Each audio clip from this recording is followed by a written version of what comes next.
ओम गुरुदेवाय नमः। ओम ज्ञान लक्ष्मी नमः। ओम श्री मन्नारायण नमः। Very good morning friends. आप सबका आज के इस एपिसोड में बहुत बहुत स्वागत है। आज 26 ऑफ मई है। हम लोग मंथली एक्सपायरी मई के लास्ट डे में हम लोग आ गए हैं, तो आज एक्सपायरी का दिन है।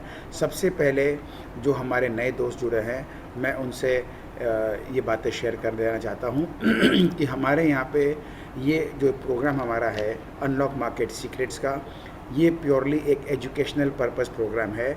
यहाँ पर हम चार्ट्स के ऊपर एनालिसिस करते हैं, बाज़ार में किस तरह क्या काम हो रहा है वो सब चीज़ को हम लोग एनालाइज करते हैं। जो भी न्यूज़ चल रही होते हैं हम उनको भी इनकॉर्पोरेट करते हैं, और इन सब के बाद मैं अपना एक मार्केट का जो काम करने का तरीका है, जो उसका बिहेवियर है, उसको मैं एसेस करने का प्रयास करता हूँ, और उसके हिसाब से मैं अपना व्यू शेयर करता हूँ कि हमको क्या लगता है बाज़ार अभी किस तरह काम करना चाहता है, और उसके आधार पर हम लोग अपने ट्रेडिंग और इन्वेस्टमेंट के डिसीजन लेते हैं।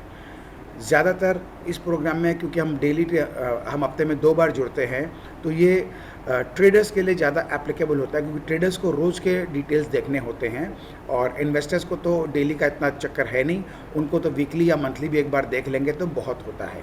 तो हम लोग हर मंडे के सुबह मिलते हैं, और आज थर्सडे की मॉर्निंग को हम मिलते हैं। तो पिछले जो कुछ दिनों का कारोबार हुआ उसकी बातें करते हैं। और हमारा यहाँ पे एक जो एनालिसिस का जो तरीका है वो ये है कि हम लोग सबसे पहले जो बातें करके गए हैं उसका हम रिव्यू करते हैं, और हम लोग देखते हैं कि उस तरह जो हम बात किए थे वैसा कुछ काम हुआ कि नहीं हुआ, या कैसा काम ने बाज़ार ने किया है, और तब हम जाकर अपना एक व्यू बना के आपसे शेयर करते हैं कि मेरा प्रेफर्ड व्यू क्या है, कि आगे बाज़ार किस तरह करने की संभावना है। क्योंकि मेरा जो इतने सालों का तजुर्बा है उसको मैं साथ में ब्लेंड करता हूँ, मार्केट का जो भी काम करने का तरीका है उसको ब्लेंड करके आपके साथ में पेश करता हूँ। तो अब हम लोग सबसे पहले एक बार स्क्रीन शेयरिंग में कर देता हूँ।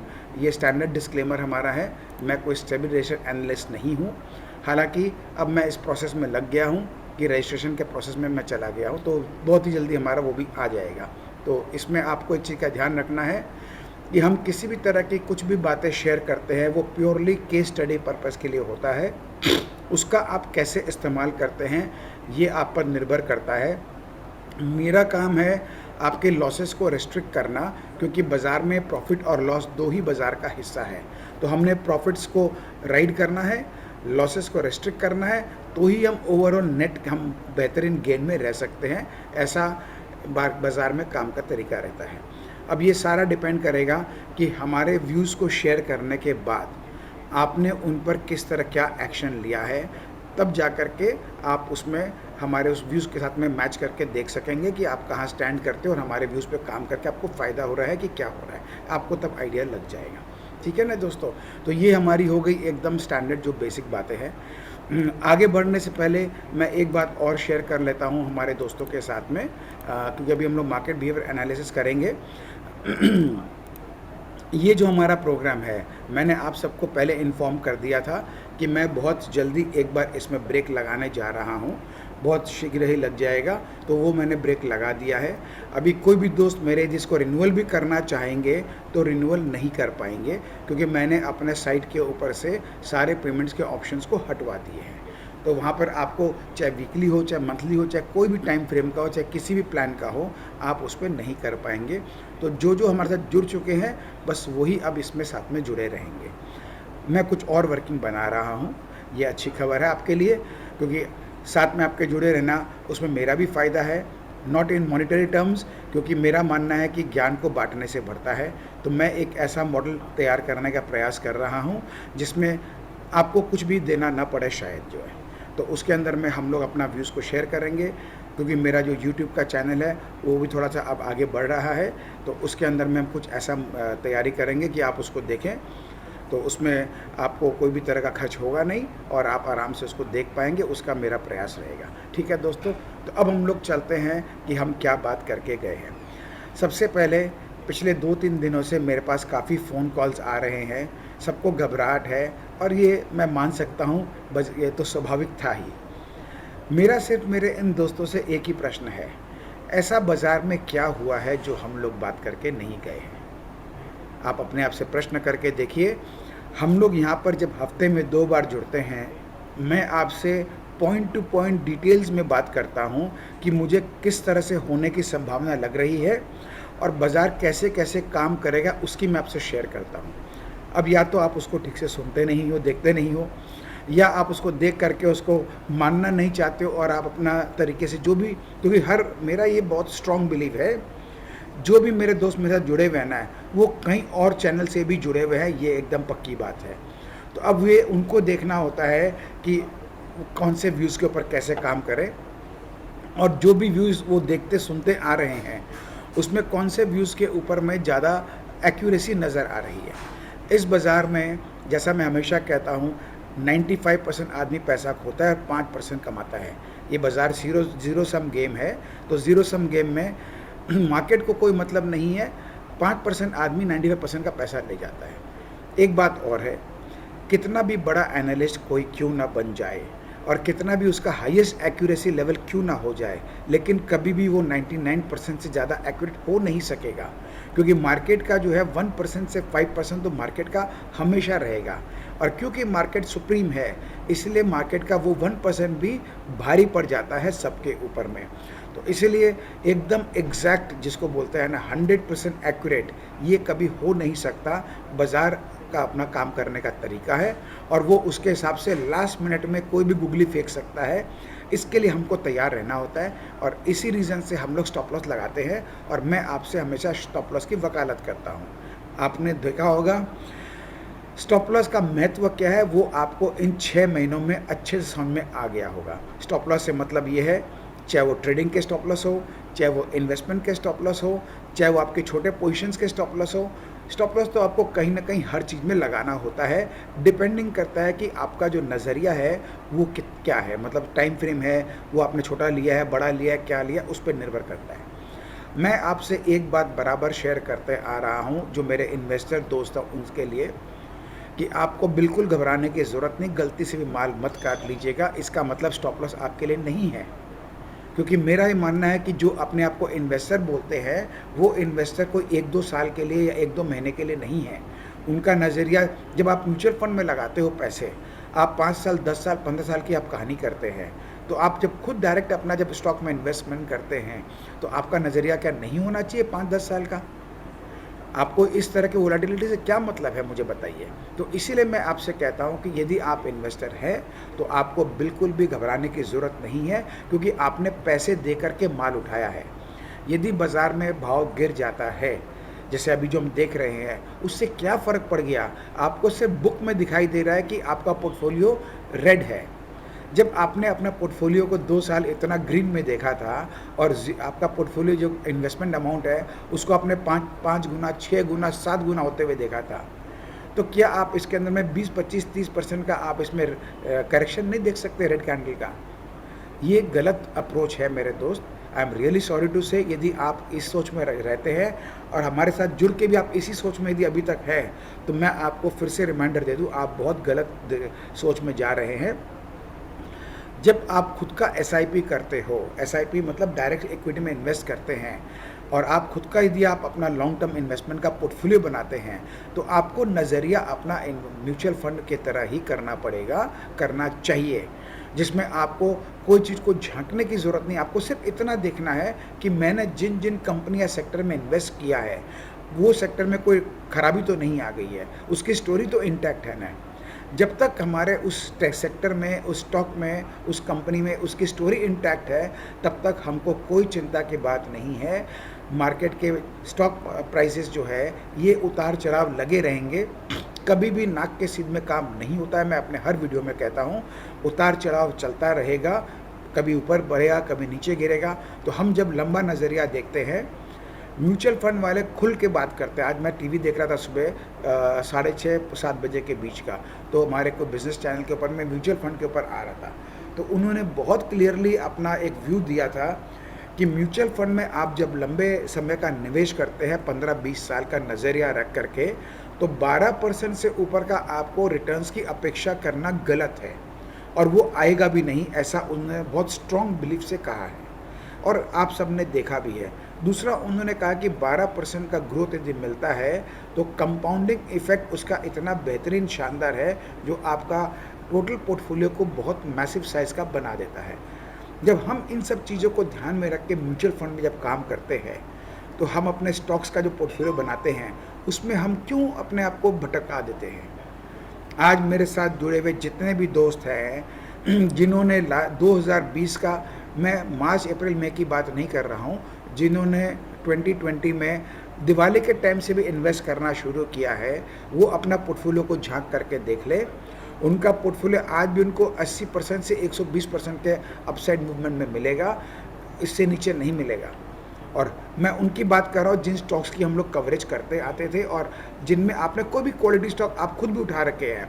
मेरे को किसी को देखने की ज़रूरत नहीं है भले ऊपर से कितना करेक्ट कर जाए, हो सकता है 2-4 स्टॉक्स आपके जो है 52 वीक लो पे आ गए हैं या प्री कोविड लेवल पे आ गए हैं उस 2-4 स्टॉक से आपका पोर्टफोलियो में उतना बड़ा प्रभाव नहीं पड़ेगा, क्योंकि मैंने आपको पोर्टफोलियो का एक गाइडलाइन दे रखा है, ये आपको ध्यान में है। अब उसको आप फॉलो करते हैं नहीं करते ये आप जानते हैं। मैं आपको हमेशा क्या कहता हूँ, आपको 20 स्टॉक्स का पोर्टफोलियो बनाना है। क्या रीज़न मैंने आपको दिया था कि आपका रिस्क एलोकेशन पर कंपनी में 5-5% का ही होता है। और इसमें मैंने आपको एक बात और ऐड किया था, यदि उसमें कोई स्टॉक हमारा क्रैश भी कर जाए, यानी उसका वैल्यू 0 भी हो जाए, तो ओवरऑल पोर्टफोलियो में मेरा सिर्फ 5% का डेंट पड़ेगा, उससे ज़्यादा का नहीं पड़ेगा। जब इतनी क्लैरिटी से मैं आपको समझाता हूँ, और आपको मैंने हमेशा कहा है कि स्टॉक मार्केट एक जर्नी है, हर व्यापार की तरह।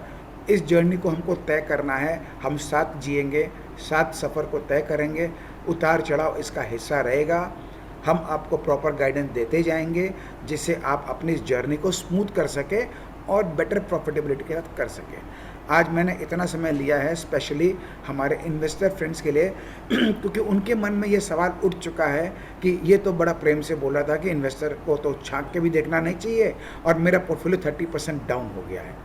मैं आपको एग्जांपल दे दूं, वेदांता का जो स्टॉक है वो मैंने आपको 80-90 के भाव से आपको काफ़ी स्ट्रेस करके कहा था कि ले लो ले लो। दिवाली के टाइम की बात करें तो भी 150 का भाव था, तो हमने कहा कि आराम से ले लो, कोई दिक्कत नहीं है। सर जी 2 साल में वेदांता जैसे स्टॉक ने तो आपको 100 रुपये का तो खाली डिविडेंड ही दे दिया है, और ऊपर से भाव में करेक्शन कितना आया है, जो इसका 52 वीक हाई है वहाँ से 100 रुपया ही गिरा है, तो क्या फ़र्क पड़ गया। तो आप इन चीज़ों को क्यों नहीं देखते हैं। इसीलिए मैं आपसे कहता हूँ न्यूज़ और नॉइज़ से दूर रहिए। ऐसा नहीं कि न्यूज़ सुनना नहीं चाहिए, न्यूज़ भी सुनना चाहिए, लोगों की बातें भी सुननी चाहिए, लेकिन तब जब आप उसके अंदर में अपने मतलब की चीज़ को आप रीड कर सके और आप उनसे कैरिड अवे नहीं हो जाए। मैं जब आपसे यहाँ पे एनालिसिस करता हूँ, मैं भी तो सारे आपको न्यूज़ दिखाता हूँ सारे वर्ल्ड का, मैं भी आपको नॉइज़ के बारे में बात करता हूँ कि बाज़ार में इस तरह की खबरें चल रही है, हवा चल रही है, तब मैं बोलता हूँ कि लेकिन मेरा जो व्यू है वो ये है। इन सब न्यूज़ को और नॉइज़ को देखते हुए मैं देखता हूँ, मेरा देखने का नज़रिया ये रहता है। मुझे पता है कि आप सब व्हाट्सएप के ऊपर मैं सारे मैसेजेस को देख देख करके, कोई भी आपके खास दोस्त है जो बोलता है मैं फ़लाने इन्वेस्टर से जुड़ा हुआ हूँ, जो बहुत ही बड़ा दिग्गज नामी गिनामी है, उन सब की बातें सुन करके आप सब, मेरा ये मानना है, गुमराह हो जाते हैं, कैरिड अवे हो जाते हैं, अपने व्यू से, अपने सोच से आप बाहर निकल के उनसे इन्फ्लुएंस हो जाते हैं और उसमें आप गलत डिसीजन ले लेते हैं। ये एक कॉमन ह्यूमन माइंडसेट है जो लोग करते आए हैं। इसीलिए यहाँ पे 95% आदमी जल्दी से पैसा नहीं कमा पाता है या बड़ा पैसा नहीं कमा पाता है। ठीक है ना दोस्तों। अब मैं एक बार रिकैप कर दूँ, जो अभी हो रहा है आप अपने दिल से पूछो। 100%, मैं 95% भी नहीं बोलूँगा, 100% अब तक वही हो रहा है जैसा जैसा हम बात करते हुए गए थे। यहाँ पे देखिए दोस्तों, 4 तरह के लोग हैं। एक जो इंडेक्स पे काम करते हैं, ठीक है, उनको तो कोई तकलीफ़ नहीं है क्योंकि वो लेवल्स ट्रेडिंग करते हैं। मैं आपसे लेवल डेली की शेयर करता हूँ और कैसे काम करना मैं आपको बताता हूँ, और हर बार या तो आपके स्टॉप लॉस हिट होंगे या प्रॉफिट का टारगेट हिट होगा, इससे बेसी तो कुछ नहीं होगा। तो आपको दिक्कत क्या है, मार्केट चाहे क्रैश करे चाहे कुछ भी करे, क्या फ़र्क पड़ता है, मार्केट बुलिश हो चाहे बेरिश हो, उस ट्रेडर को क्या फ़र्क पड़ता है मुझे बताइए। मैं आपको डेली के लेवल देता हूँ, वीकली के लेवल देता हूँ, मंथली के लेवल देता हूँ, उन पे काम करना, उन लेवल्स का इंपॉर्टेंस क्या है, कौन से लेवल का आने के चांसेस कितने हैं, हमको किस लेवल पर आना है तो बाई पोजीशन बनानी है, किस लेवल आना है तो हमको एग्जिट करनी है और शॉर्ट सेल भी करना है, सारे आपको सिखा रखे हैं। अब यदि उस पर आप काम नहीं करते हैं तो ये आपको समझना है कि वो क्या है क्या नहीं है। लेकिन मैं फुल कॉन्फिडेंस से बोल सकता हूँ, इंडेक्स ट्रेडर्स मेरे दिए गए लेवल पे यदि काम कर रहा है उसको तकलीफ आ ही नहीं सकती और आई भी नहीं होगी। उसका यदि स्टॉप लॉस 10 बार भी हिट हो जाएगा ना तो छोटे छोटे स्टॉप लॉसेस हैं वो, और जब एक बार भी चाल उसकी बननी चालू हो जाती है ना तो वो फर्स्ट क्लास काम करके निकल जाता है। आपको ध्यान होगा करीब 2 हफ्ते पहले मैंने आपसे कहा था कि आप जून एंड का 15,800 का कॉल को खरीद करके बैठ जाइए। वो करीब 475-500 रुपये का रेंज था। तो जब 16,400 का मैंने आपसे लेवल शेयर किया था कि यहाँ तक जाएगा और वहाँ से बाज़ार को एक बार घूम के आ जाना चाहिए, जो कि अपना इसका अधूरा काम रह गया है, वो है जो नया जो भी रिसेंट लो लगा था वो था करीब 15,670 के आसपास का था। तो उसको एक बार रीटेस्ट कर सकता है और काट भी सकता है। इसका मतलब क्या हुआ, आप यदि इंडेक्स में काम करते हैं तो आपको तो 16,300-400 में तो उसको प्रॉफिट बुक करके एग्जिट करना भी है। और आपको याद होगा मैंने उसके अंदर आपको नोटिफिकेशन भी डाल दिया था, मैसेज भी डाल दिया था कि आपका प्रॉफिट थोड़ा डिसेंट आ रहा है, आप बुक कर लेंगे तो अच्छा है। ठीक है, जून महीना पूरा मेरे पास है, कोई बात नहीं, लेकिन जब अप डाउन चलता रहेगा तो हम उसमें अपना रब्बा लेते रहेंगे। हम जून एंड का क्यों लिए थे, क्योंकि मेरा वो जो ऑप्शन है वो ज़ीरो नहीं हो जाए। यदि ज़ीरो की तरफ बढ़ भी जाएगा, मान लो 1000 पॉइंट निफ्टी क्रैश भी कर गया, ये तो है ना कि पूरे ज़िंदगी भर क्रैश करके पड़ा रहेगा। जब जब मार्केट क्रैश करता है वो बहुत जल्दी ही बाउंस बैक भी कर लेता है। तो हमको एक बार डेंट पड़ सकता है लेकिन हम वापस उसमें आ जाएंगे। फ्यूचर्स में होते तो क्या होता, आपको स्टॉप लॉस हिट करने का मौका भी शायद नहीं मिलता, बहुत बार ऐसा होता है। तो इसीलिए हमने आपको बहुत सेफ स्ट्रैटेजी दिया था और आपको एग्जिट का भी बता दिया था।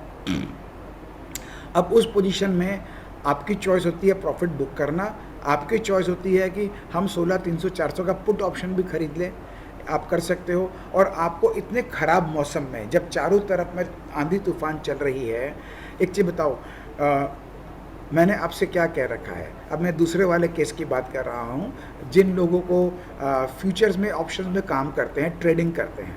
मैंने आपसे क्या कह रखा था, 1 महीने से कह रहा हूँ, आप दूर रहेंगे, आपके सेहत के लिए अच्छा रहेगा। याद है ना दोस्तों, हर बार बोलता हूँ, हर वीडियो में बोलता हूँ, मौसम ख़राब है, साइड बैठ करके तमाशा देखिए, झूठ मूठ का उंगली करने की ज़रूरत नहीं है। 5% अपना ट्रेडिंग की पोजीशन हमेशा रखिएगा, जिससे आप बाज़ार से जुड़े रहेंगे। क्योंकि 5% आप अपना जो क्वांटिटी, आपका नॉर्मल जो ट्रेडिंग साइज़ है उसका यदि 5% यदि आप करते हैं तो आप आराम से उसका नुकसान को झेल सकते हैं, संभाल सकते हैं। लेकिन मार्केट से जुड़े रहने के लिए आपको ये काम करना ही होता है, आपको मार्केट में पार्टिसिपेट करना होता है। इसीलिए हमने आपसे ये बात कह रखी थी। लेकिन आप यदि 95% अपना पोजीशंस को हल्का कर रखे हैं तो आप खुद ही बताइए आपके पास तकलीफ़ क्या है। कोई तकलीफ़ का कारण ही नहीं हो सकता आपके पास। यदि आपके टाटा स्टील के स्टॉक या कोई भी अचानक मेटल सेक्टर का स्टॉक, एक कोई भी सरकारी पॉलिसी चेंज आ गया, उसको लेके क्रैश कर गया, मैं उसको क्रैश वर्ड यूज़ करूँगा, क्योंकि जब सिंगल डे में 15-20% की गिरावट आती है ना, तो किसी भी न्यूज़ के ऊपर वो रिएक्ट किया इतना शार्पली, उसको मैं क्रैश का टर्म दे सकता हूँ। हालांकि वो क्रैश नहीं है, क्योंकि ऐसा नहीं हुआ कि 1500 का स्टॉक 500 रुपये का आ गया या फिर उसका 300-200 का हो गया, ऐसा काम नहीं हुआ है। सिर्फ इतना ही हुआ है, एक दिन वो एक्स्ट्रा रिएक्शन दे करके गिर गया, उसके बाद फॉलोअप एक 2-4% का और आया और ये कहीं ना कहीं वहाँ जाके खड़ा हो गया। लेकिन यदि आप ट्रेडिंग कर रहे हैं, पहली चीज़ आपके पास में 95% पोजीशन तो आपकी हल्की ही थी, तो वो तो आपका प्रोटेक्टेड हो ही चुका। 5% के अंदर में यदि ये डेंट पड़ता भी है तो देखिए इतना मज़े लिए हैं तो थोड़े बहुत तो ये झेलने भी पड़ेंगे हमको, जिसको बोलते हैं ना खरोच जो है, ये खरोच तो हमको झेलना ही पड़ेगा, क्योंकि ये बाज़ार का हिस्सा है। हम सिर्फ यहाँ पर बोलते हैं ना बेड ऑफ रोजेज़ तो हम लेकर के नहीं चल सकते, थोड़े बहुत थॉर्न्स तो हमको लेने भी पड़ेंगे। अब इसके अंदर आते हैं, स्टॉप लॉस तो मैंने आपको बोल ही रखा है भाई। बुरा से बुरा क्या था, गैप डाउन खुला 10% का, क्या आपको निकलने का मौका नहीं मिला? बिल्कुल मिला। क्यों इंतज़ार करना है? मैं जब स्टॉप लॉस के लिए हमेशा क्या कहता हूँ, स्टॉप लॉस वो लॉस है जो सबसे छोटा होता है। अब आपको इसका एग्जांपल देता हूँ। यदि आपने 1500 रुपये का टाटा स्टील देखा था, और मैं अभी इन्वेस्टर की बात कर लेता हूँ एक बार, या ट्रेडर की भी बात कर लेता हूँ, यदि उसने ज़िद नहीं किया होता और 1500 का जो स्टॉक है उसको यदि उसने 1400 में अपना स्टॉप लॉस हिट मान करके एग्जिट हो जाता, क्या तकलीफ़ थी उसको? क्योंकि मेरा ये जो मैं स्टॉप लॉस का जो वर्ड यूज़ करता हूँ, क्यों करता हूँ, क्योंकि स्टॉप लॉस कोई भी हम एक एरिया डिसाइड करते हैं जहाँ तक हम उसको संभाल सकते हैं या एब्जॉर्ब कर सकते हैं, उसके बियॉन्ड मेरी ताकत नहीं है। मार्केट में काम करने का तरीका है, कोई भी स्टॉक या कोई भी इंडेक्स या कोई भी चीज़ यदि एक लाइन के नीचे, जो हमारा समझा बुझा लाइन है, उसके नीचे यदि ट्रेड करता है तो वो कहाँ तक नीचे जाएगा ये किसी को नहीं पता। आपको याद है मैं क्या कहता हूँ, हमको बाज़ार का नीचे का 15% और ऊपर का 15% हमको नहीं चाहिए, ये बाज़ार का है। हमको बीच का 70% चाहिए, वो मेरे लिए बहुत है। तो 70% तो बहुत होते हैं ना दोस्त। तो ऊपर का जो आप 15% को साफ कर दीजिए, वहाँ स्टॉप लॉस का लाइन खींच दिए। यदि वहाँ आपने खींच दिया होता किसी भी स्टॉक में, एनी डैम स्टॉक, क्या 100 का स्टॉक 85 में बाहर निकल गए? यदि हम स्टील अथॉरिटी की बात कर रहे हैं, 155-60 का स्टील अथॉरिटी था, तो आप 140-135 में बाहर हो जाते। अब वो 70 का हो जाए, 60 का हो जाए, मेरे को क्या फ़र्क पड़ता है, गिरने दो, हम तो बाहर हो गए ना। जब वो गिर जाएगा, इंडिकेशन दे देगा कि हम संभल गए हैं और वहाँ से हमको साइंस ऑफ रिवर्सल मिलने लगेगा, तो नीचे का 15% मैंने आपसे कहा ना, छोड़ दो, जाने दो उसको। जब उसके ऊपर उठ के आ जाएगा तब हम रिव्यू करेंगे, पोजीशन बनाएंगे। मेरा नया स्टॉप लॉस क्या होगा, वो नीचे वाला जो एरिया जहाँ हम एंट्री किए थे वो होगा। क्योंकि हम जितना भी प्रॉफिट की अपेक्षा रखते हैं, हमारा लॉस उससे ज़्यादा तो नहीं होना चाहिए। क्योंकि रिस्क रिवॉर्ड रेशियो जो मैंने आपको सिखाया है 1:3 बेस्ट होता है। 1:1 तो मिनिमम चाहिए। यानी यदि मेरे को 100 रुपये की कमाई देखनी है तो मैं 100 से ज़्यादा का नुकसान नहीं देखूंगा। यदि मेरे किसी ट्रेड के अंदर में मैं स्टॉप लॉस आपको नहीं भी मेंशन किया हूँ, आपको मैं ये तो मेंशन करता हूँ, स्टॉप लॉस आप अपने तरीके से लगा लीजिएगा। करता हूँ कि नहीं करता हूँ? तो जहाँ आपको लगता है कि आप कंफर्टेबल नहीं हैं, एक बार एग्जिट मारिए ना, क्या दिक्कत है, 5% ऊपर ले लेंगे। हजारों बार बोलता हूँ ये बात। तो मुझे नहीं लगता वो सेकंड टाइप के भी मेरे जो मित्र हैं उनको भी कोई तरह का दिक्कत होना चाहिए। हल्की फुल्की खरोच तो देखो दोस्तों तूफान में आता है। अभी जब अम्फान आया था, किसी के तो घर ही पूरे उड़ गए, किसी के यहाँ पे इलेक्ट्रिसिटी का पोल उड़ गया और किसी के घर में कुछ भी नहीं हुआ, लेकिन फिर भी उनके घरों में छत से जब पानी गिरना शुरू हुआ था तो पूरा ऊपर से नीचे तक पानी बह रहा था। तकलीफ तो उनको भी हुई थी ना, किसी को कम किसी को ज़्यादा। जो जितनी अच्छी प्लानिंग करके रखता है और उस पर वो फॉलो करता है, उसकी यात्रा उतनी सुखद होती है। लेकिन तूफान में हम सोचेंगे कि हम एकदम स्कारलेस होकर के निकल जाएंगे, ये तो देखिए दोस्तों, आप पार्टिसिपेट करोगे तो थोड़ा बहुत लगेगा। तो इसके लिए आपको हमेशा तैयार रहना चाहिए, घबराने की कोई बात नहीं है। मैंने आपको 2 हफ्ते मैसेज लिखा था ना, नॉट टू वरी, आज भी बोलता हूँ नॉट टू वरी। मैं मेरे व्यू में अभी तक कायम हूँ, क्योंकि मेरा जो स्टोरी चल रहा है, जो हमने आपसे शेयर किया है, अभी तक मार्केट का कोई भी एक्शन हमारे स्टोरी से बाहर नहीं है। आप ठीक से विचार करके देखो, हम लोग जो मार्केट में आज हो रहा है, इन सब की बातें हम एडवांस में कर चुके हैं। तो जब हम प्रिपेयर्ड थे कि ये होने का एक्सपेक्टेशन है, और मैंने आपसे कह भी दिया था कि इसकी चांसेस बहुत ज़्यादा है, इसका मतलब क्या होता है? अब यदि हम उसके बाद भी हम उस पर ध्यान नहीं दें, हम केयरलेस हो करके बैठ जाए, तो दोस्तों तो गलत बात है ना, ठीक है ना। तो यही होता है, इसीलिए मैं कहता हूँ सोच कर, समझ कर, सीख कर, उसके बाद ही यहाँ पर अपनी यात्रा तय कर। तो अब हम लोग बात करते हैं, वो हम लोग जो बात करके गए थे वो ये था कि जो मार्केट का बिहेवियर है, ये 16,401 बार जाएगा। उसके बाद यहाँ पर ये जो नीचे की जो गिरावट है, ये फाइनल लेग ऑफ करेक्शन है, ये स्टीप करेक्शन नहीं होगा। यहाँ वॉलेटाइल बहुत ज़्यादा होगा। मैं आपको जब चार्ट में ले जाऊँगा आपको दिखाऊँगा। बाज़ार हर बार गिरने के पहले 200 पॉइंट बढ़ता है, फिर गिराता है, 400 पॉइंट बढ़ता है, फिर गिराता है। तो जब गिराता है ना, हमको दिखता है कि 400 पॉइंट गिर गए, 200 पॉइंट गिर गए, और हमको दिल में झटका लगता है। लेकिन हमको ये नहीं दिखता कि गिरने के पहले 200-400 पॉइंट बढ़ गया। ये है मार्केट बिहेवियर को समझने का तरीका। दोस्तों, आप मेरे इस चैनल पर हो किस लिए हो? एक से एक तो आपके पास एनालिस्ट बैठे हुए हैं, एक से एक टीवी पर आपके पास में सो कब चलते रहती है। मेरा तो आप खाली नज़रिया ही तो सुनने के लिए आप आते हैं। तो जब मेरा व्यूज़ को आप सुनने के लिए आते हैं, तो उसको थोड़ा सा समझने का प्रयास करें और थोड़ा सा फॉलो करने का प्रयास करें। मैं हो सकता हूँ पब्लिकली जो है अपना इस प्रोग्राम को काफ़ी नया हूँ, ठीक है, मानता हूँ। तो भरोसा कहाँ से आएगा, कोई ख़ास बात नहीं है। लेकिन 1.5 साल में तो आपने काम होते देखा है ना, तो उतना तो आपको थोड़ा बहुत तो भरोसा करना ही होगा दोस्तों। तो अभी बात ऐसा है, हम जो बात करके गए थे वो ये था कि ये दौर आएगा, करीब करीब 10 जून तक जाएगा। एग्जैक्ट टाइम कोई नहीं कर सकता है, हम लोग लगभग नज़दीक आ सकते हैं, लेकिन एग्जैक्ट डेट हम नहीं बोल सकते कहाँ से बाज़ार घूमेगा। एग्जैक्ट पॉइंट नहीं बोल सकते कि कहाँ से बाज़ार घूमेगा, लेकिन नियरेस्ट पॉइंट हम बोल सकते हैं कि यहाँ तक जा सकता है। अभी तक मेरा ये मानना, मैं बहुत ही फर्मली बिलीफ में हूँ, 15,670 का भी जो लो लगाया था उसको ये काटेगा मार्जिनली 100-150 पॉइंट, यानी 15,500 पकड़ ले, हो सकता है 15,450 भी कर दे, कोई फ़र्क नहीं पड़ता है, क्योंकि ये वो हिस्सा होता है जहाँ काट सकता है लेकिन टिक नहीं सकता। मैं हर बार ये कहता हूँ, जब भी बाजार गिरता ज़्यादा जा सकता है, टिक नहीं सकता है। हो सकता है कुछ घंटे निकाल दे, कभी कभी हो सकता है 1-2 दिन निकाल दे, बस उससे ज़्यादा नहीं। तो हम तो पोजीशन में हमारे पास तो है ही नहीं। एक बार वो गिर जाए, वो घंटे संभाल ले, वो 1-2 दिन संभाल ले, हमको समझ में आ जाएगा कि संभल गया बाजार, और जो हम सोच रहे थे वैसा हो गया है, तो भरोसा रख करके हमको सवार होना है। मैंने आपसे क्या कहा था, अभी हमको झूठ मूठ का उंगली नहीं करना है, हमको कुचरनी नहीं करनी बाजार में, जो है चुपचाप बैठ के तमाशा देखो। हमको बोलते हैं ना, हमको क्या बोलते हैं अपने, ज़्यादा हमको बेसब्रा नहीं बनना है इस समय कि हम इतने दिन से काम नहीं किए। आपको मैंने 2 हफ्ते पहले क्या कहा था, फैमिली को लेकर के फॉरेन वेकेशन टूर पे चले जाइए, बेस्ट लोकेशन जहाँ देश आपको जाना चले जाइए, जितने भी खर्च आपके लगेंगे ना, वो यहाँ पे नुकसान देने से कम होगा। याद है दोस्तों आपको? अब आपने देखा तमाशा क्या हो रहा है। यदि आप ये बात किए होते तो आपका वो खर्चा तो फ्री हो जाता, क्योंकि आपने जो जितने रुपए बाजार को दिए हैं उतने में तो आपका मौज मस्ती घूमना फिरना हो जाता।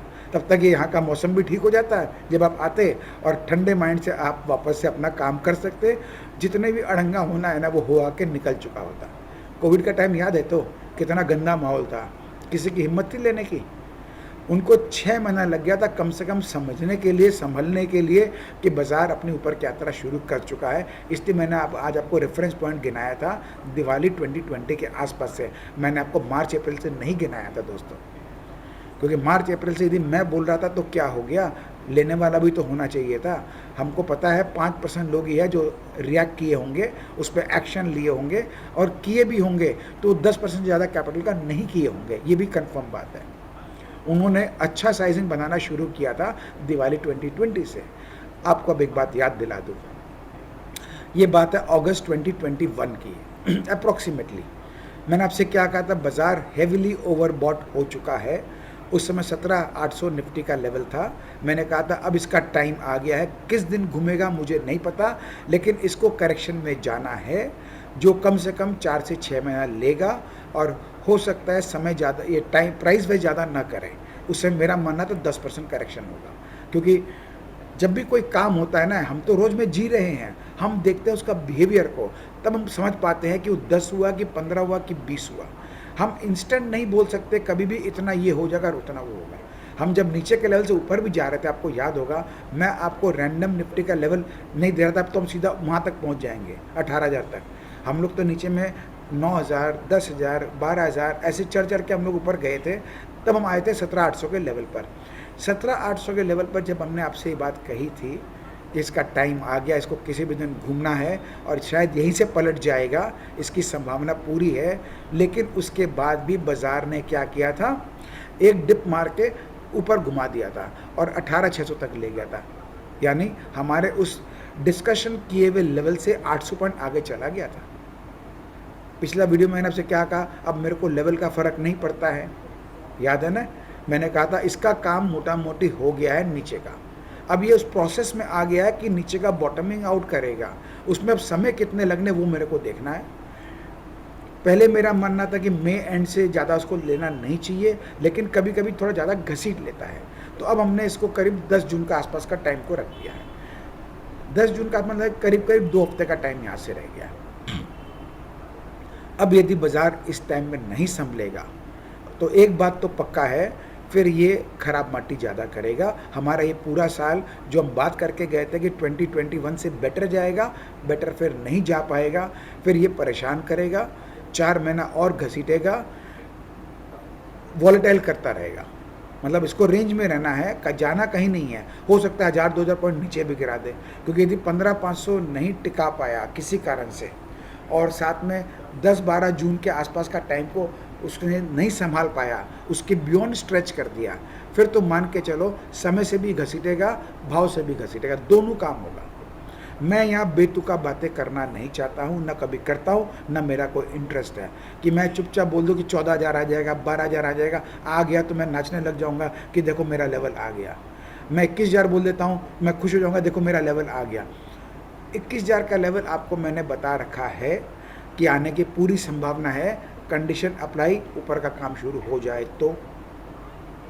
हम तो जब वो बात बोल रहे हैं आपको याद होगा, तो ये भी तो याद होगा कि हम हर वीक में आपको वो भी कर रहे हैं, कॉशन भी दे रहे हैं।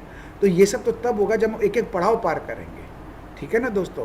तो अब हमको सबसे इम्पॉर्टेंट चीज़ ये है, हमको 10-12 जून के आसपास से हमको संभल जाना चाहिए, ये जो गिरावट का दौर ख़त्म हो जाना चाहिए और ग्रेजुअली इसको धीरे धीरे ऊपर सरकना शुरू कर देना चाहिए। जो मेरा विश्वास अभी तक है ऐसा ही होना चाहिए, पूरी संभावना है। इस बाज़ार में ऐसा ही होगा, गलत वर्ड है, ये कभी नहीं हो सकता है। लेकिन क्या है ना, हमको जो प्रैक्टिकल चीज़ है वो यही है, संभावना बहुत ज़्यादा है। जब हमारा 17,800 से बाज़ार 18,600 तक खींच के ले गया था, वो लास्ट का टाइम था। उस समय आपको याद होगा, जिन स्टॉक्स का कोई माई बाप नहीं था, कोई सर पैर नहीं था, वो सारे 20-20% के सर्किट मार रहे थे। याद है दोस्तों, उस समय वो माहौल था कि आप जिस भी स्टॉक में टच कर दो, आपके पास पैसे घर में बन जाते थे। याद है आपको? ये सब बाज़ार के काम करने का तरीका है, एक एक एरिया पे। आज क्या माहौल है, हम जिस लेवल की बात किए थे वहाँ से 200-500 पॉइंट नीचे गिर सकता है, चला जाएगा, मेरे हाथ में नहीं है।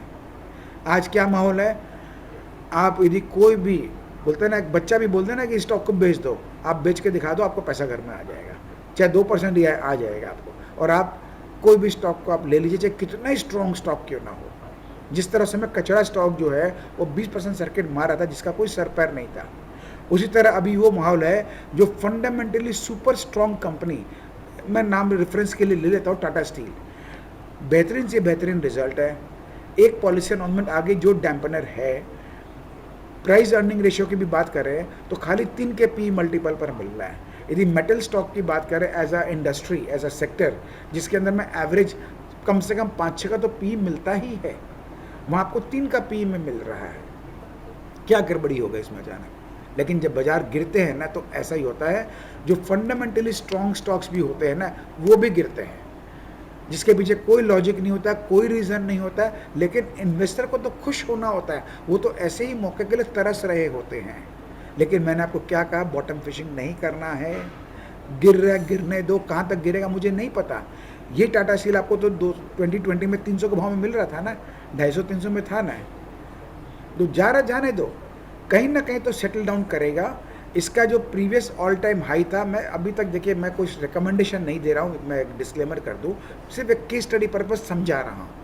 इसका ऑल टाइम हाई जो उसने 12 साल पहले लगाया था 950 रुपये का, तो 950 रुपये तक तो खूब आराम से जा सकता है, क्योंकि हर ब्रेकआउट का नियम क्या होता है कि ब्रेकआउट करने के बाद यदि वो उसको रीटेस्टिंग कर लेता है और उस एरिया को संभाल करके फिर ब्रेकआउट करता है, तो वो हम लोग बोलते हैं कंफर्म ब्रेकआउट। तो इसने 1 साल 1.5 साल से ऊपर इसने संभाल के रखा था 950 का भाव के ऊपर जा करके, इसने समय लिया पूरा 1 साल से ज़्यादा का, वहाँ से नीचे गिरते गिरते आया है अपना वो ब्रेकआउट के पॉइंट को रीटेस्टिंग करने के लिए। ये मेरा नज़रिया है काम करने का तरीका को देखने का। अब वो रीटेस्टिंग करेगा, आपको मिल रहा है सस्ते भाव में, आप कभी सोच रहे थे ना कि उनको सस्ता भाव मिल जाए, तो आपको मिल रहा है ना। तो एज अ इन्वेस्टर आपको तो मौका वो ढूंढना है, वो समय आने दीजिए। मान लीजिए मैं टाटा स्टील की बात करता हूँ, 950 तोड़ दिया, क्या फ़र्क पड़ता है? आपके हाथ में तो पोजीशन अभी बनाई ही नहीं है, नहीं आपने जो है, वो जब वापस ऊपर घूम के आएगा, या तो 52 वीक से 15% जोड़ देंगे हम, या 950 के ऊपर जा कर के हमको वीकली क्लोजिंग मिल जाएगा, डेली का नहीं, हम वीकली की क्लोजिंग की बात कर रहे हैं, वीकली क्लोजिंग मिल जाएगा तो हमको कंफर्म हो जाएगा। डेली में क्या होता है, 1 दिन का क्लोजिंग मिलता है, वीकली में क्या होता है 2-4 दिन का क्लोजिंग हो जाता है।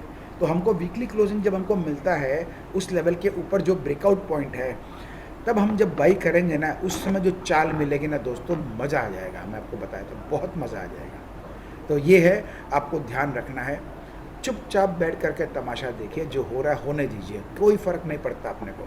अपन तो एकदम से लाइट है, ठीक है ना। यहाँ का माहौल क्या है, हर आदमी इतना बेरिश साउंड कर रहा है जिसका कोई हिसाब नहीं है। आपने भी बाज़ार को देखा है, मैं तो 30-32 साल से, मैं 1989 से जुड़ा हूँ बाज़ार से। मैंने इतने बाज़ार में उतार चढ़ाव देख लिए है।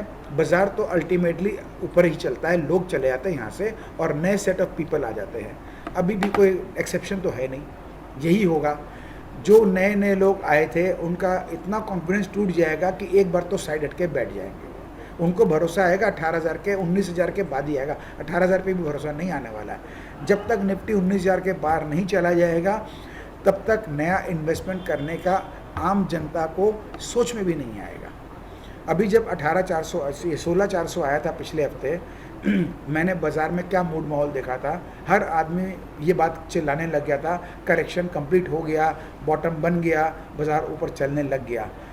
टाइम पूरा हो चुका था, करेक्शन पूरा हो चुका था, सारा काम हो गया था, इसको ऊपर जाना भी था। लेकिन मैंने आपसे अपना व्यू को संग संग चेंज करके क्या कहा, ये एक बार फिर नीचे मारेगा, और एक बार नहीं मारेगा, नीचे मार के 2-4 बार ऊपर नीचे करेगा, और एक झटके में प्रीवियस लो का भी काटेगा, जो रिसेंट लो बना तो काटेगा। क्यों कहा था? क्योंकि बाज़ार में यदि आम जनता के अंदर इतना कॉन्फिडेंस आ गया है, क्योंकि ज्ञान तो सबके अंदर भर चुका है, यूट्यूब चैनल सब देखते हैं, बहुतों ने तो टेक्निकल एनालिसिस भी कर रखा है, कितने लोगों ने तो पैटर्न के नाम गिनाना शुरू कर दिए कि ये हेड एंड शोल्डर बन गया, उसका ब्रेक डाउन हो गया, ये बेरिश कैंडल बन गया।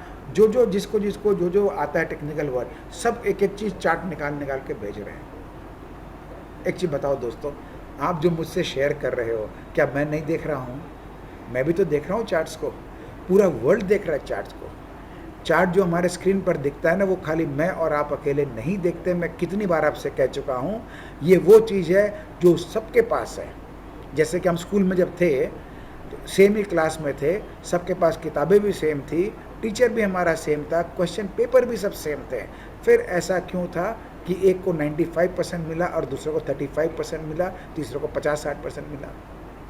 ये सब इंडिविजुअल पर्सन का पर्सपेक्टिव है, वो कैसे उन किताबों को रीड करता है या उसमें क्या सिखाया जा रहा है, उसमें क्या समझ लेता है, और उसके हिसाब से वो कैसे प्रेजेंट करता है, उस पर डिपेंड करता है। तो आज के तारीख में भी वही चीज़ लागू है। जो हम स्क्रीन पर देख रहे हैं सबको सेम टू सेम दिख रहा है, जिसको कॉपी बुक स्टाइल बोलते हैं। जैसा बुकिश नॉलेज दिया गया है, एक एक पैटर्न बहुत सुंदर तरीके से डेवलप होकर के दिखा रहे हैं, एक एक पैटर्न बन करके ब्रेकडाउन भी दिखा रहा है, सब काम हो रहे हैं, देख रहे हैं ना आप सब जो है। उसके बाद आपको लेवल भी ऑटोमेटिक दिखा रहा है कि अब ये लेवल तक आ जाएगा और वो लेवल तक आ जाएगा। जो इतना कुछ है जिसको सब कुछ सभी पूरी दुनिया प्रेडिक्ट करके चल रही है, तो कोई ये ऐसा कोई गेम तो नहीं चला ना, वैसे ही होता रहेगा। बाज़ार का अपना तरीका है काम करने का दोस्तों।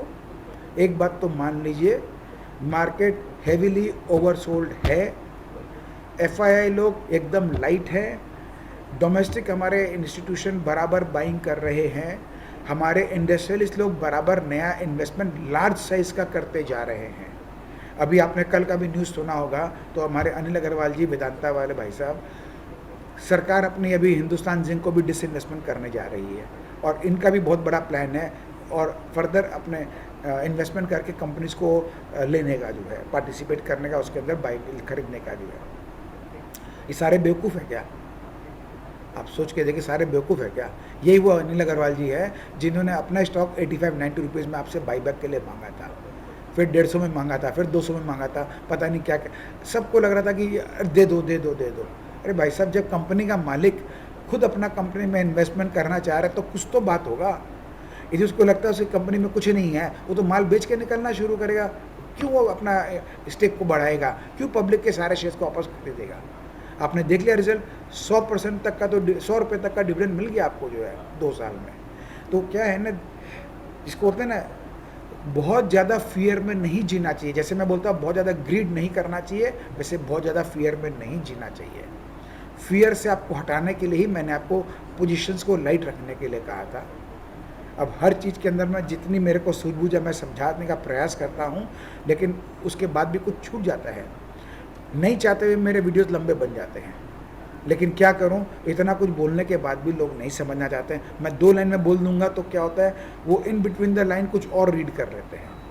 तो मोटा मोटी बात यह है, अभी तक सब कुछ वैसा ही हो रहा है जैसा हम बात करके गए थे।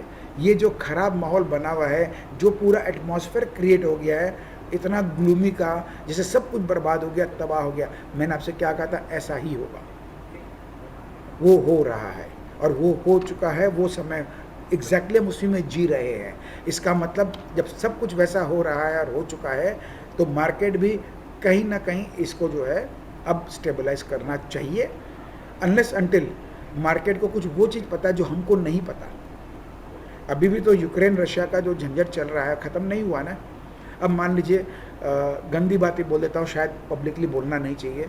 हम सुने हैं कि वहाँ के किसी प्रेसिडेंट को कैंसर का प्रॉब्लम है, रशिया के प्रेसिडेंट को। क्या सच है क्या नहीं है मुझे नहीं पता, मान लेते हैं। दूसरा, हम जानते हैं रशिया बहुत एग्रेसिव है। तीसरा, हो सकता है उसके दिमाग में उल्टा खोपड़ी घूम जाए, क्योंकि नॉर्मली जो लोग वर्ल्ड में जी रहे होते हैं ना, वो वर्ल्ड को बचाने की बात करते हैं, world better place to live in हो जाए उसकी तैयारी करते हैं। लेकिन जो आदमी मर रहा होता है ना, उसके दिमाग में क्या है किसी को नहीं पता। कल कोई भी वो सोच ले कि मैं तो जा रहा हूँ सारा सबको तबाह करके जाऊँगा, और उठा करके वो बम फेंक दे, क्या होगा? सारे बाजार क्रैश कर जाएंगे। उस समय क्या होगा? वो 10,000, 12,000, 14,000 छोड़ो, 6,000 का लेवल भी आ जाएगा। क्या फ़र्क पड़ जाएगा? सब चिल्ला लेंगे कि देखो इनका तो एनालिसिस ख़राब हो गया, ये भाई साहब तो 21,000 बोल रहे थे और हम 6,000 में पहुँच गए। ठीक है, हो जाएगा, क्या फ़र्क पड़ता है? हमने आपसे क्या कहा? हमको यू टर्न लेने से नहीं घबराना है, समय नहीं बर्बाद करना है। हम तो यू टर्न ले चुके हैं पहले से, हम तो साइड में बैठे हैं ना। हमारा व्यू पॉजिटिव है, रहेगा बाजार के प्रति। टेम्परेरी झटका लग सकता है, बस इतना ही बात है। तो इस बात को आप समझ लीजिए। ऐसा नहीं कि हिंदुस्तान बर्बाद हो गया, सारी कंपनियां तबाह हो गई, कोई भी पॉलिसी आए तो वो कंपनी ही बर्बाद हो गई। उस पॉलिसी को लेकर उस कंपनी में शॉर्ट टर्म डेंट पड़ सकता है। ये अच्छा चीज़ कोई नहीं देख रहा है। इस समय हमारा पेन क्या है, जिसकी सब चर्चा कर रहे थे 2 महीने से? सबसे बड़ा पेन है इन्फ्लेशन। इन्फ्लेशन को कंट्रोल करने के लिए हम लोगों ने बेवकूफ़ी नहीं करी अमेरिका की तरह कि नोट छाप दो, बाजार में लिक्विडिटी छोड़ दो, इंटरेस्ट को गिरा दो, ये कर दो, उल्टे पुल्टे काम नहीं किए। हालांकि मैं हमेशा कहता हूँ, मैं कोई इकोनॉमिस्ट नहीं हूँ, मैं सिर्फ बीकॉम पास किया आदमी हूँ, छोटी मोटी सूझबूझ रखता हूँ, लेकिन मैं कोई हार्डकोर इकोनॉमिस्ट नहीं हूँ जो पूरा चीरहरण करता हो एक एक मुद्दे का और उसके बाद अपना व्यूज़ को देता है।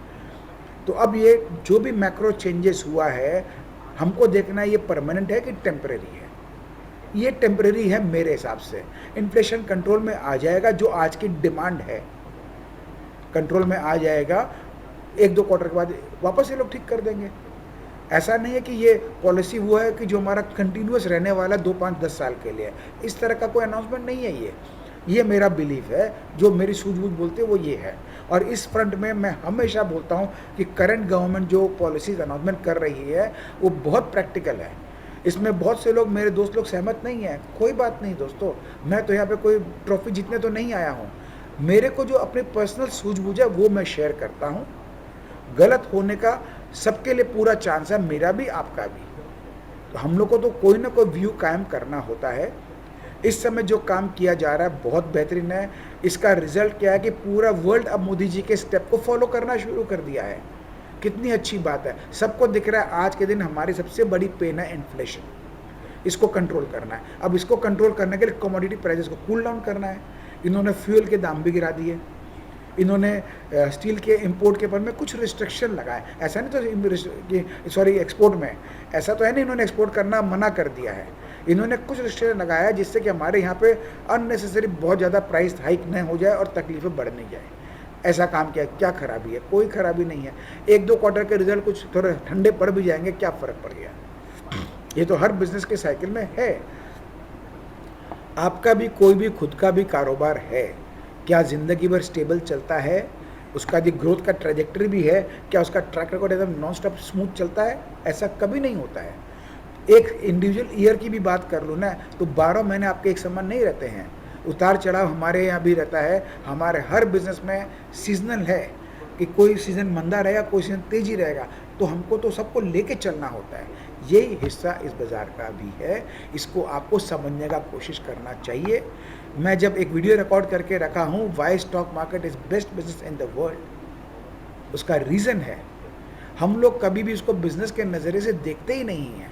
हम लोग का सोच खाली ये होता है कि पैसे डाल दिए और बस वो डबल ट्रिपल चौपल होता रहे, जिसका जो मन में ख्वाहिश हो वो होता रहे। दूसरा, रातों रात होता रहे। इतना अनरियलिस्टिक अप्रोच लेकर के यदि आप किसी भी जगह काम करने आएंगे, किसी भी बिजनेस में, तो आपको तो चोट लगेगी दोस्तों, क्योंकि आपके उम्मीदों पर वो बाजार तो खरा नहीं उतरा होगा। बस मतलब दोष मतलब आपका नहीं है, दोस्त उस बाजार का ही है, और कुछ खास बात नहीं है भाई। वो आपकी उम्मीदों पर खरा नहीं उतरा, और क्या। अब आपकी उम्मीदें जो अनरियलिस्टिक है, उसका बाजार क्या कर लेगा। ये आप ही हो जो बाजार में एफडी कर करके पूरा साल इंतज़ार कर करके 5.5-6% का ब्याज ले करके भी खुश हो। यदि उसमें आप खुश हैं तो 12% आपको खुशी क्यों नहीं है। और वही 20-25% आ जाए तो आपको तो बल्कि बल्ले बल्ले हो जाना चाहिए। बोनस, सुपर बोनस सब मिल गया, सारा काम तो हो गए। जो हमारे जो तीसरे तरह के दोस्त हैं जिन्होंने नया इन्वेस्टमेंट किया है अगस्त 2021 के बाद, उनको तकलीफ हो, वो तो देखिए उसका कोई इलाज नहीं है। यदि आपको भरोसा आने में आप 2020 के मार्च से लेकर के अक्टूबर 2021 तक का सफ़र तय कर लेते हैं, तब आपको भरोसा आता है कि हाँ बाजार तो अच्छा है, मैं इसमें डाल दूँ। मैं हमेशा क्या कहता हूँ, हरा भरा माहौल में आप कभी भी इन्वेस्टमेंट करने जाएंगे तो आपको लंबा पैसा नहीं बनेगा। ठीक है ना दोस्तों। तो रियलिस्टिक होना पड़ेगा। हमेशा आपको तुलना करनी होगी रिस्क रिवॉर्ड रेशियो से। तो आज जो स्टॉक्स हमारे पास अवेलेबल है बाज़ार में, हमको उनको चेक करना है स्टॉक स्पेसिफिक होके उनका रिस्क रिवॉर्ड रेशियो किस में बेहतर है। उसके हिसाब से हमको उसमें अपनी पोजीशनिंग बनानी है और उसको पोजीशन को एडजस्ट करना है। हम लोग कहते हैं कि कभी भी नीचे गिरते वाले में हमको एवरेजिंग नहीं करना चाहिए, एकदम परफेक्ट है, क्योंकि जो नीचे गिरता है पता नहीं कहाँ तक गिरेगा। लेकिन यदि हमारे को फंडामेंटली स्ट्रॉन्ग कंपनी है, जिसकी स्टोरी लाइन पुरानी ट्रैक रिकॉर्ड हिस्ट्री है, कंपनी की भी, मैनेजमेंट की भी, ग्रोथ की भी, जिसका फ्यूचर पोटेंशियल भी है, ऐसे कंपनियों में आप कभी भी एवरेजिंग करते हैं नीचे के भाव में। एवरेजिंग का भी एक तरीका होता है, वो आपको सीखना ही होगा, तब आप होगा। सब कुछ यहाँ पर एक साथ नहीं सीख सकते हैं। तो वैसा होता है तो धीरे धीरे आपको देखेंगे कि आपके पास एक्यूमुलेशन जो हो जाता है एक बेटर प्राइस में हो जाता है। SIP क्यों करते हैं हम लोग? SIP इसलिए करते हैं ना कि निफ्टी यदि 14,000 का है, कभी 12,000 हो जाएगा, कभी 10,000 हो जाएगा, कभी 18,000 हो जाएगा, लेकिन एक्यूमुलेशन जो मेरा कंटिन्यूसली हर महीने हो रहा है, वो मंथ ऑन मंथ का 5 साल का जब एवरेजिंग करेंगे तो 8,000 नहीं होगा नीचे का, ऊपर 14,000 नहीं होगा, 12,000 के आसपास होगा। और जब हम एग्जिट मारेंगे तो हमको 12,000 से 18,000 या 20,000 जो भी लेवल मिलता है वो, और डिवाइड बाय टाइम फ्रेम, हमको एनुअल रिटर्न हमारे सामने आता है। इतना सिंपल अप्रोच है। तो ये हम लोग क्यों नहीं कर सकते? जो हम SIP करते हैं म्यूचुअल फंड में, वो भी तो इन्हीं स्टॉक्स में लगाते हैं, नहीं लगाते हैं क्या? तो क्या दिक्कत पड़ गया? तो ये सब कैसे काम करना है इन्वेस्टमेंट का भी, ट्रेडिंग का भी, हर चीज़ का भी, अब मेरे को लगता है समय आ गया। मेरे को ये ज्ञानबाजी यहाँ पर नहीं छोड़ना है, क्योंकि हर कोई सुनता नहीं है यहाँ पे, मैं देख लिया। तो मैं इसको अपना एक जनरल प्रोग्राम की तरह बनाने का प्रयास करूँगा कि मैं यूट्यूब में आपको रोज़ हफ्ते में 1 बार, 2 बार, 4 बार, जैसा मेरे को समझ में आएगा, मैं उसके ऊपर रिकॉर्ड करके सार्वजनिक कर दूँगा उसको। वो मेरा प्रयास रहेगा। आप लोग अपने आप को उस चैनल को सब्सक्राइब करके रख दीजिए, नोटिफिकेशन को ऑन करके रख दीजिए, जिससे जितना शेयर करना कर लीजिए। सबको एक ही बात बोलिएगा, ये मेरी तरफ से आपको सुझाव है, मेरा प्रस्ताव भी समझ लीजिए कि ये जो बंदा है इसका हम सुनते हैं। अभी तक हमने देखा है कि काम ठीक ठाक है, 100% एक्यूरेट कोई नहीं होता है, गलत इनका भी पड़ सकता है। तो सूझबूझ तो आपको अपनी काम करनी होगी, लेकिन व्यूज़ जो है, यदि आपको लगता है कि मेरा व्यूज़ ठीक है तो उस तरह की बातें आप उनसे शेयर करिएगा जो कि रियलिस्टिक है। कभी ये मत बोलिएगा कि ये इस बंदे का जो है सब कुछ 100% ओके ही रहता है, पॉइंट टू पॉइंट। सर, आपको याद है हम जो बातें शेयर करते हैं सब होता है सूनर और लेटर। ये जो सूनर और लेटर में कैच है, कैच क्या है कि किसी में सप्ताह दिन टाइम लगता है, किसी में 1 महीना टाइम लग जाता है। ये 1 महीना सप्ताह दिन के अंदर में कितना बड़ा कार्नेज हो जाता है किसी को नहीं पता है। लेवल तो सारे आ जाते हैं। तो सूनर और लेटर जो होता है, इसी के अंदर में आपको डिसिप्लिन सीखना होता है, रिस्क मैनेजमेंट सीखना होता है, मनी मैनेजमेंट सीखना होता है, जिससे आपको तकलीफ नहीं आए। बहुत सारी लर्निंग आपको मैं देता हूँ हर वीडियोस में, और मेरे हिसाब से मेरी हर वीडियो लाइब्रेरी वीडियो है। यदि आप कभी भी कोई भी धंधा करते हैं, आप रिसर्च तो करते ही हैं, आप हर जगह हर अपने उस बिज़नेस के आप फोरम में जाते हैं, पैसा खर्चा करते हैं, समय देते हैं, सब काम करते हैं। यहाँ स्टॉक मार्केट में कोई समय देना नहीं चाहता, सबको चाहिए बस पैसे डाल दिए मतलब अपने आप भागने लग जाएगा, अपने आप ग्रो करेगा। गलत बात है, गलत सोच है। थोड़ा सा रियलिस्टिक हो जाइए, थोड़ा सा समय ज़रूर दीजिए अपने नॉलेज को शार्पन करने के लिए, अपने सोचने की तरीके को शार्पन करने के लिए। इतना कुछ ज्ञान दे दिया, लेकिन आपको लग रहा हो कि जो हमको सुनना हो तो सुनाया नहीं। सुना तो दिया दोस्तों सारे ज्ञान के अंदर में। हम जो सोच के चल रहे हैं बिल्कुल वैसा हो रहा है। बाजार अभी भी 16,000 में ही खड़ी है, कहीं नहीं गई है। 16,400 जाता है, 16,000 गिराता है, 16,200 जाता है, 15,800 ले आता है। ये तमाशा चल रहा है और कुछ नहीं है। ये दिखा रही है कि मैं गिर रहा हूँ। सिर्फ पिछले 2 दिन से पहली बार हमने देखा है स्टॉक्स में डीप करेक्शन हुआ है, जिसको हम लोग टर्म कर देंगे छोटा छोटा क्रैश। कोई खास बात नहीं हुआ है। ये एकदम टिपिकल बाजार के काम करने का तरीका है। जब भी आखिरी फेज होता है ऊपर का या नीचे का, उसमें लास्ट में इंडेक्स और स्टॉक दोनों एक झटके मारते हैं जोर जोर से।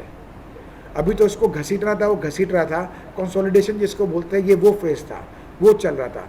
कंसोलिडेशन फेज था, लोगों को धीरे धीरे प्रोसेस था आउट करने का, वो आउट करते जा रहे हैं। इस बार जो गिरावट आएगी ना, मैं गिरावट वर्ड यूज़ जानबूझ के कर रहा हूँ क्योंकि सबको यही अच्छा लगता है सुनने में। इस बार जो गिरावट आएगी 15,500 के आसपास का, मेरे हिसाब से 99% आदमी बाहर हो जाएगा।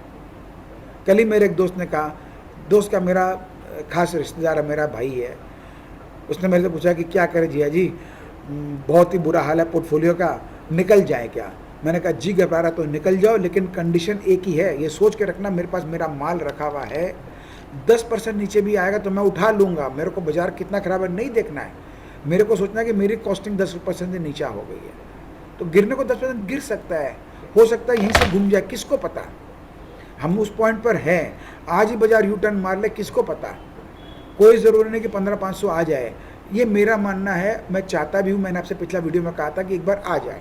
आ जाएगा तो जितने लोग अंदर में है ना कि जो बहुत कुछ ज्ञान नया नया बटोर रखे हैं कि भैया बाज़ार का बॉटम तो हो गया, आप कूद जाओ। बाज़ार कोई भी चीज़ सर्टेन हो करके काम नहीं करती है और कभी भी आसानी से आपको सस्ते दाम में माल लेने नहीं देती है। ये ध्यान रखिएगा।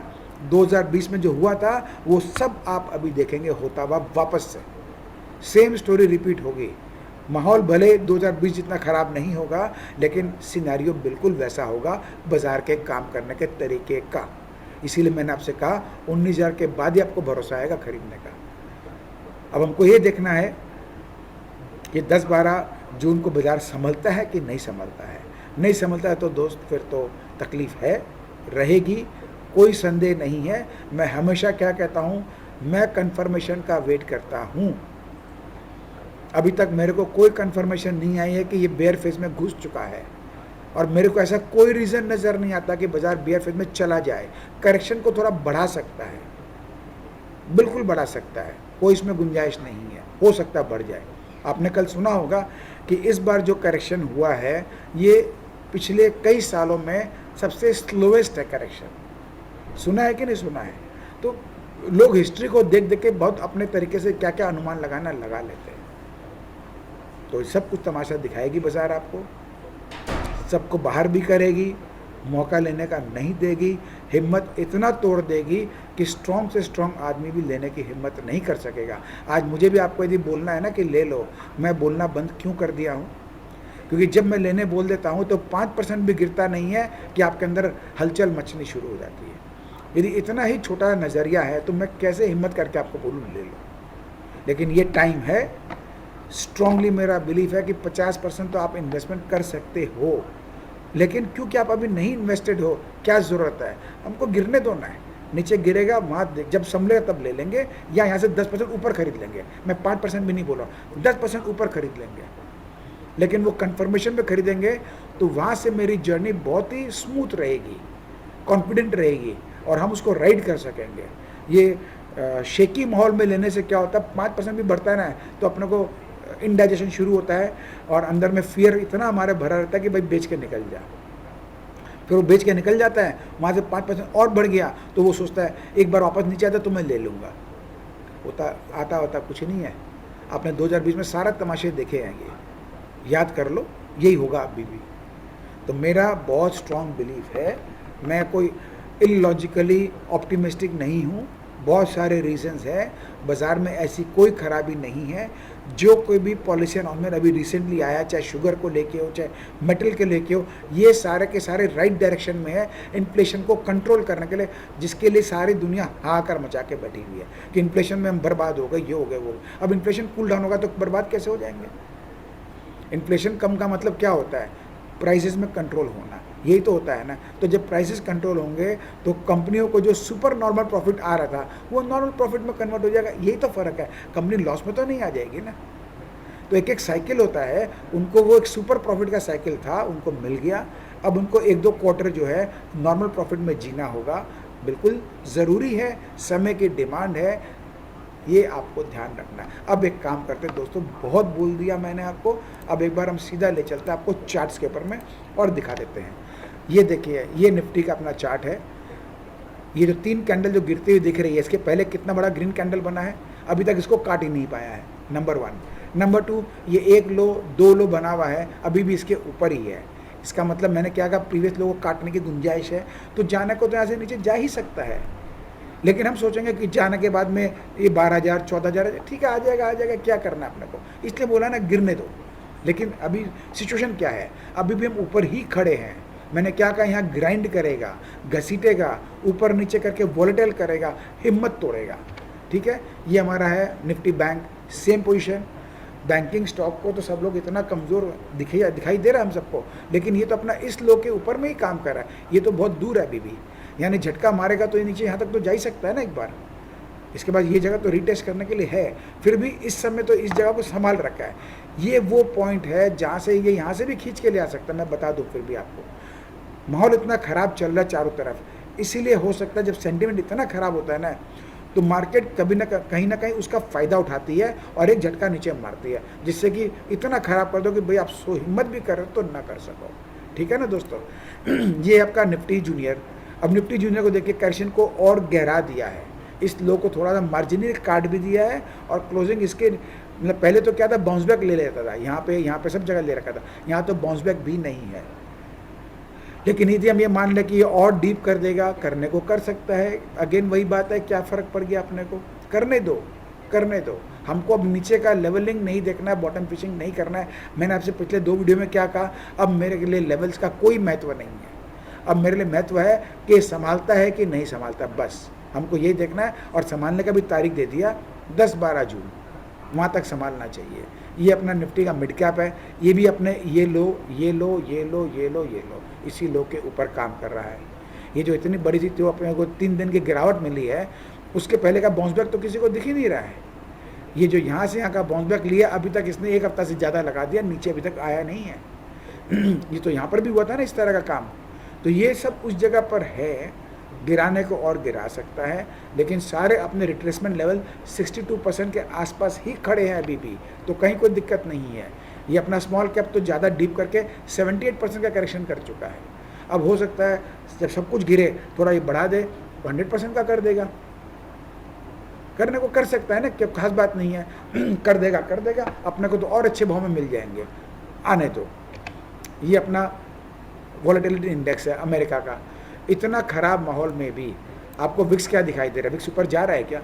इसका जो एक लाइन बना हुआ है, इसके नीचे ही काम कर रहा है, तो ये हमको बहुत बड़ा सपोर्ट दे रहा है। मैंने आपसे क्या कहा था, जब तक ये जो विक्स ऊपर 38 के ऊपर में क्लोजिंग देके नहीं टिकता है, तब तक कोई दिक्कत नहीं है। वॉलेटाइल चल सकता है, थोड़ा दिन समय ज़्यादा ले सकता है। ये देखिए कितना समय ले लिया और इसी एरिया में ही घुमा रहा है, लेकिन ग्रेजुअली कूल डाउन भी कर रहा है। तो ये ऐसा नहीं है कि नाक के सीधे में ऊपर चलते जा रहा है। ये हमारा इंडिया विक्स है। इंडिया विक्स का भी जो प्रीवियस जो हाई था अभी रिसेंट का, अभी तक तो वहाँ पहुँचा ही नहीं है।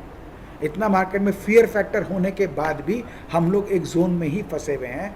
ये ग्रेजुअली इंच करता है, फिर थोड़ा करेक्शन देता है, ये चलता रहता है। तो बाज़ार में जिस दिन 400 पॉइंट ऊपर नीचे होता है, उस दिन हमको इस तरह का कैंडल भी देखने को मिल जाता है। तो अभी तक विक्स को लेकर के हमको कोई टेंशन नहीं है। ये हमारे इंटरनेशनल मार्केट देख लेते हैं, डाउ जोन्स। पहले हम इसको देखने के पहले एक बार हम डॉलर इंडेक्स को भी देख लेते हैं। ये हमारा देखिए कहाँ गया, ये हमारा डॉलर इंडेक्स है। मैंने आपसे इसी जगह पर क्या कहा था, अब ये अफोर्ड नहीं कर सकता है ऊपर ज़्यादा जाना, या तो खड़ा कर देगा या कूल डाउन करेगा। ये अमेरिका के लिए भी अच्छा है।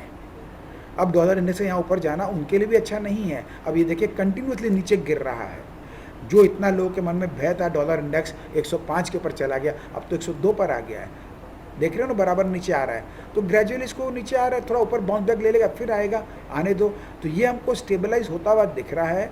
हम ये नहीं बोल रहे हैं इस समय कि नीचे ही गिर जाएगा, क्रैश कर, ऐसा नहीं पता मेरे को, देखेंगे।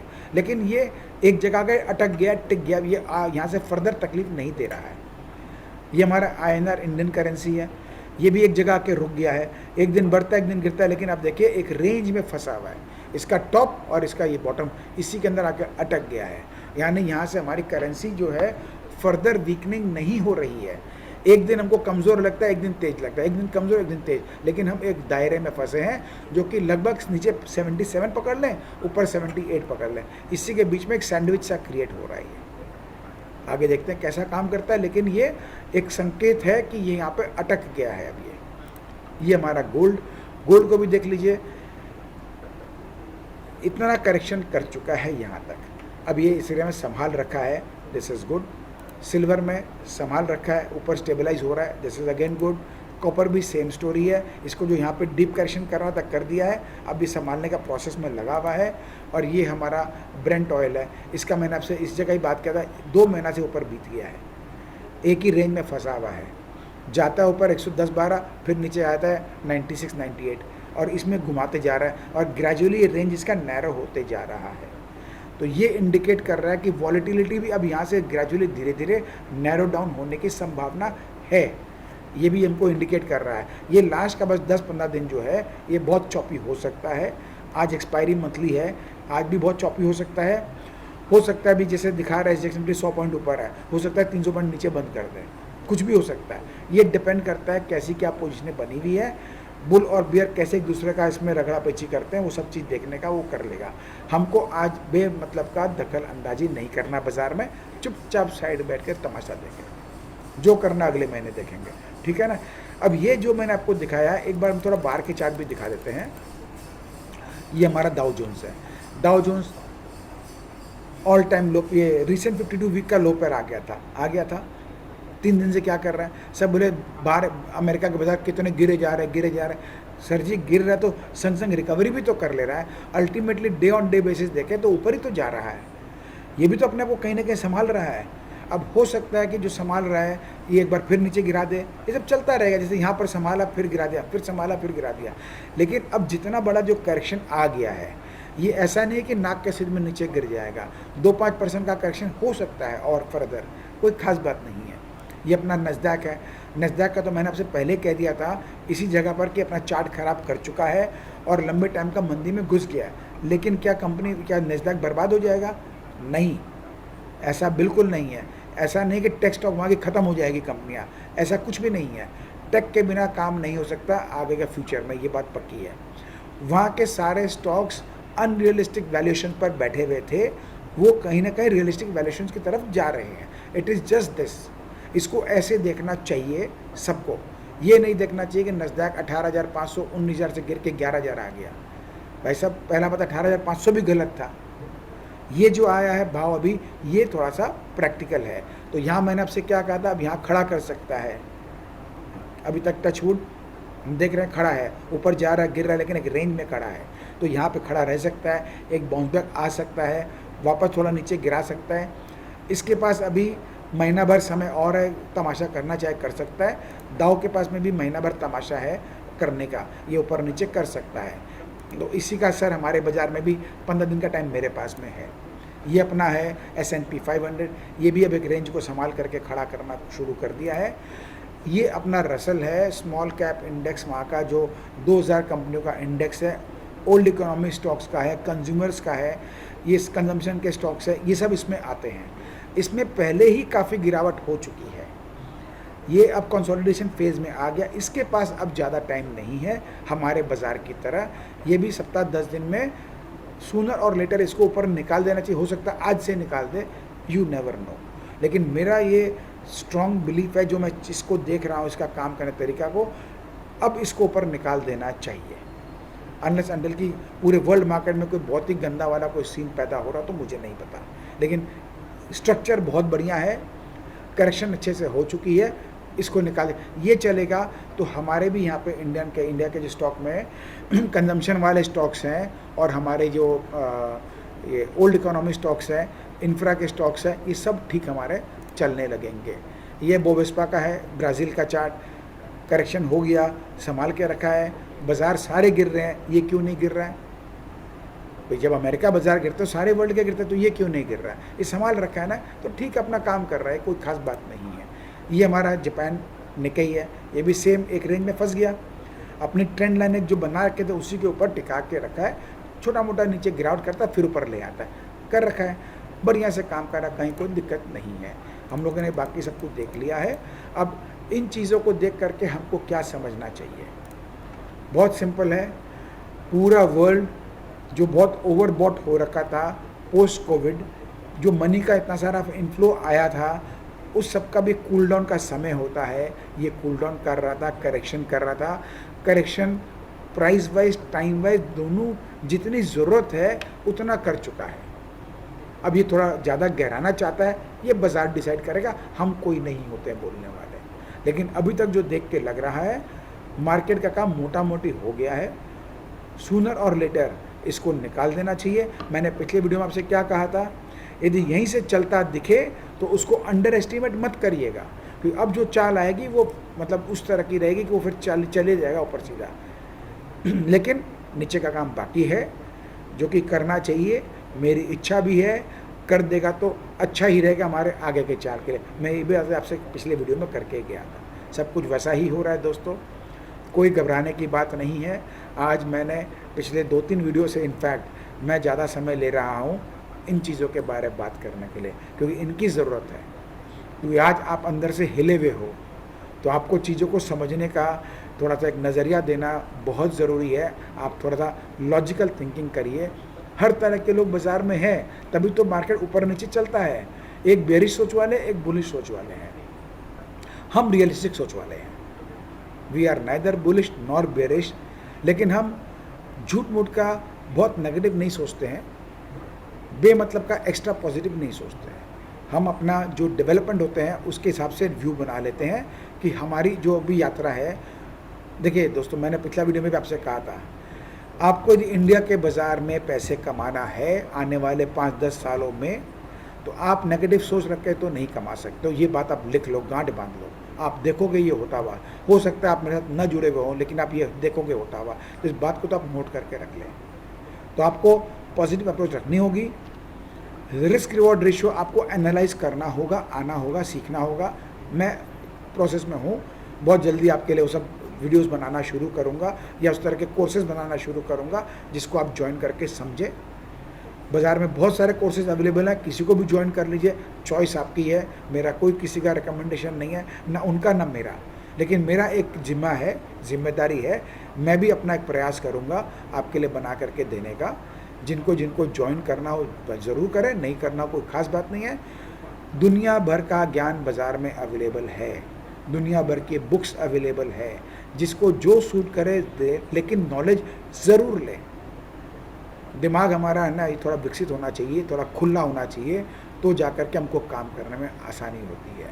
तो बहुत सारी बातें दोस्तों कर ली है। तो अब आज के इस वीडियो के लिए तो हम ये आप लेवल देख लीजिए। लेवल आपको मैं शेयर अभी कर दूंगा फ्रंट पेज के ऊपर में। फ्रंट पेज हमारा बहुत जल्दी मैं वहाँ से डिसकंटिन्यू कर दूंगा, पोस्ट को भी कब करूँगा मुझे नहीं पता, बहुत जल्दी कर दूंगा। तो मैं क्लोज्ड ग्रुप टेलीग्राम चैनल पे बना दूंगा, उसमें इजी रहता है मेरे को शेयरिंग करने में। मैं आपको शेयर कर दूंगा, आप उसमें जुड़े रहेंगे, आप हम लेवल्स को देख पाएंगे। और मैं एक ऐसा एक ऐप डेवलप करने का प्रोसेस में लग चुका हूं, जिससे आप उसको सब्सक्राइब करेंगे तो लेवल्स आप खुद ही निकाल पाएंगे। और उस लेवल के अंदर मैं एक वीडियो भी बना के डाल दूंगा उस ऐप के अंदर में, जो आपको गाइडेंस का काम करेगी, how to use this app, how to work on levels, वो भी बना के डाल दूंगा। ये अपना बैंक निफ्टी का लेवल हो गया। तो दोस्तों सारे कुछ शेयर हम कर चुके हैं। ये प्रोग्राम के बारे में हमने आपसे बता ही दिया है पूरा डिटेल में। हमारा सिर्फ और सिर्फ लर्निंग प्रोग्राम है और हम लोग यहाँ पर यही काम करते हैं कि हम बाज़ार में अच्छे से काम कर सकें। तो बहुत बहुत धन्यवाद दोस्तों साथ में जुड़े रहने के लिए। ये 2 साल का सफ़र बहुत आनंददायी रहा हम सबका, आगे भी रहेगा, बस तरीका थोड़ा बदल जाएगा। तो अपना ख्याल रखें, रियलिस्टिक होकर काम करें, बेमतलब का तूफ़ानी मौसम में घर से बाहर निकल के कूदने का प्रयास नहीं करना चाहिए। ये आप सब जानते हैं, इसको फॉलो करें। जब मेरे चेहरे पे इतने ख़राब माहौल में मुस्कुराहट है तो आपके चेहरे पे भी होनी चाहिए। क्या डेंट मेरे को नहीं पड़ा, मुझे भी तो पड़ा है, ठीक है, इसका तो हिस्सा है, ले लेंगे, मौके बहुत मिलेंगे, जितने खोए उससे डबल कमा लेंगे। ठीक है दोस्तों, have a wonderful day, thank you.